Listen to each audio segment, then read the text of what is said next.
j'ai oublié de vous parler du deuxième petit garçon écrasé sur la route et qui avait été conduit à l'hôpital. Après 2 jours, il n'avait pas repris connaissance. Sa maman était dans tous ses états lorsqu'elle est venue me trouver à l'hôtel. Elle voulait que j'aille prier pour son garçon. Le lendemain, j'ai dit à cette maman et à son mari, « Que voulez-vous ? Allez guérir mon petit garçon. » « Je ne peux pas. » « Mais vous avez guéri l'autre petit garçon. » « Ce n'est pas la même chose, Dieu m'avait montré chez moi une vision à son sujet. » « Alors ayez une autre vision pour mon petit garçon. » Ah ! Ça, c'était une maman.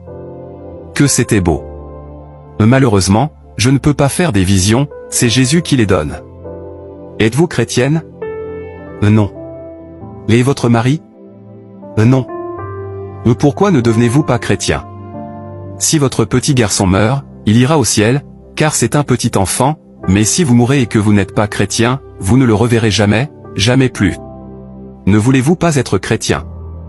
En faisant cela, vous pourriez trouver grâce aux yeux de Dieu. Alors ils se sont agenouillés et ils se sont vraiment convertis. Le père a embrassé sa femme et ils sont retournés chez eux, mais la petite maman a dit, « Oh, maintenant, allez guérir notre garçon. » Ma sœur, c'est contre les règles de cette campagne que je fasse une visite personnelle.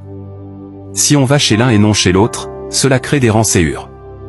Si le Seigneur me conduit, alors c'est différent, mais je ne puis y aller ainsi. Allez chez vous, Jésus peut me donner une vision dans cette chambre, aussi bien qu'il l'a fait il y a 2 ans chez nous. Elle m'a écouté puis m'a dit, alors ayez une vision.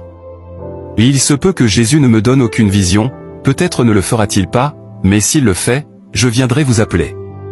Elle est rentrée chez elle. 10 minutes plus tard le téléphone a sonné. L'interprète a pris l'appel, est-ce que frère Branham a reçu une vision? Non. Alors on a raccroché. 10 minutes plus tard, cela a recommencé. Ce soir-là, lorsque je fus rentré chez moi, j'avais ma Bible sur mon cœur. Un frère était avec moi.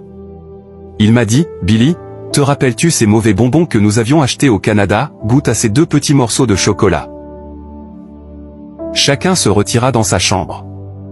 Je me suis écrié, « Mon Père Céleste, un jour glorieux, Jésus viendra et renouvellera toutes choses. » Oh! Je t'aime Seigneur, tu es merveilleux, je t'aime de tout mon cœur, mais veux-tu être miséricordieux?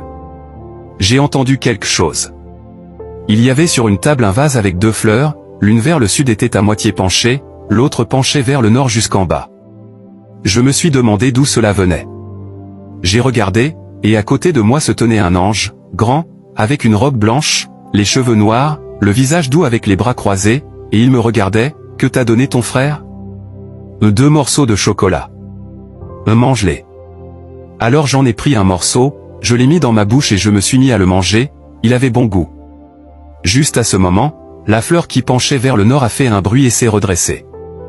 Je me suis demandé, qu'est-ce que cela signifie? Géographiquement, c'était exactement comme les 2 garçons renversés, l'un au sud, l'autre au nord, et celui du nord avait été ressuscité des morts. Mange l'autre morceau, a repris l'ange. Je l'ai mis dans ma bouche et je me suis mis à le manger. C'était très amer, je l'ai enlevé et j'ai entendu quelque chose, j'ai regardé l'autre fleur. Mange, m'a répété l'ange.